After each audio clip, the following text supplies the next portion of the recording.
Vous empruntez l'autoroute A9, vous vous dirigez vers l'Espagne. Entre Orange et Nîmes, au tout début de l'autoroute A9, se trouve un véhicule tractant une caravane. L'A9, c'est leur précaré, le bitume en plus. Ils sont les hommes de l'ombre de l'une des autoroutes les plus fréquentées d'Europe. Jean-Christophe, le journaliste, Thierry, le patrouilleur, Daniel, le chauffeur routier, ou encore Sébastien, l'officier de gendarmerie.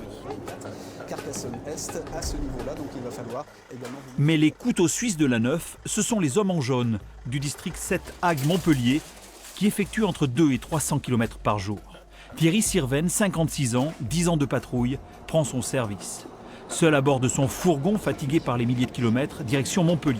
Il connaît chaque recoin ou presque de cette autoroute qui longe la Grande Bleue. On surveille tout et on remonte tout au PC, tout ce qui est incident de circulation. Et après, s'il y a des problèmes au niveau des infrastructures, on le fait remonter au conducteur de travaux. Les hommes en jaune veillent quotidiennement sur la sécurité et le bien-être de millions d'usagers. On les surnomme les Saint-Bernard de l'autoroute. J'ai eu une fois une petite fille qu'un bus avait oublié, mais il s'en est aperçu de suite. Donc j'ai rassuré la petite pour le lui dire.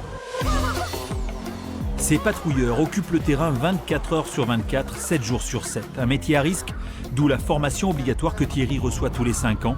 L'an passé, 3 fourgons ont été percutés en Languedoc-Roussillon. Bien souvent, les premiers arrivés sur les accidents, les hommes en jaune sont un rouage essentiel dans la transmission de l'information. Chaque péripétie qui jalonne les quelques 280 km de l'A9 arrive ici, dans cette immense salle de contrôle, le centre infotrafic. Derrière son micro, Jean-Christophe Villain est l'un des 40 journalistes et animateurs de la radio. Au kilomètre 9 se trouve donc ce véhicule qui est sur la voie la plus à droite et qui va gêner donc une partie de la chaussée. Notez la présence des patrouilleurs qui sont arrivés sur place. Mais le travail de ces journalistes ne se résume pas qu'à des flash infos tous les quarts d'heure.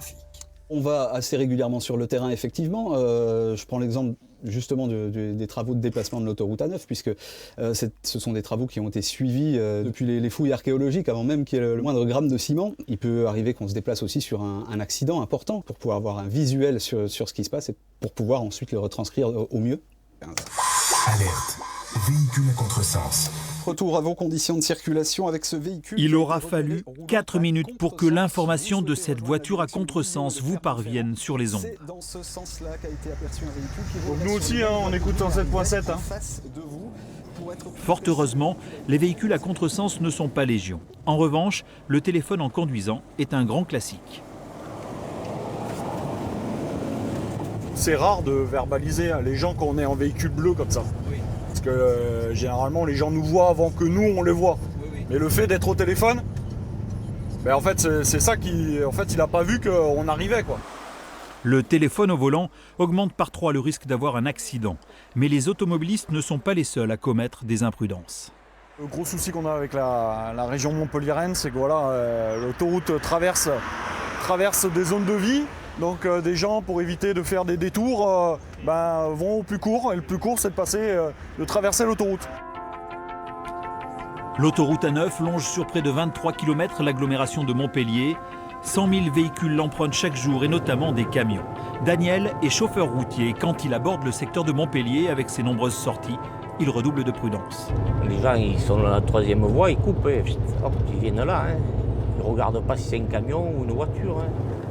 Le nouveau contournement de l'A9 qui séparera d'ici la fin du mois le trafic local du transit international ne sera donc pas un luxe. Reste que pour faire des économies, les transporteurs pourraient inciter leurs chauffeurs à prendre la desserte locale. C'est surtout les patrons qui vont dire qu'il faut sortir là pour reprendre là-bas. Sortir à Vendargues et reprendre à Saint-Jean-de-Védas. S'il y a 10 € d'écart sur le trajet, s'il y a 100 camions qui passent par ici le jour... Un peu comme le sang dans des artères, le flux de l'A9 doit être constant et la pression pas trop forte. Sinon tout s'arrête et la vie de ces millions d'usagers peut vite devenir un cauchemar. C'est toute la raison d'être de ce contournement que l'on appréciera ou pas à l'usage.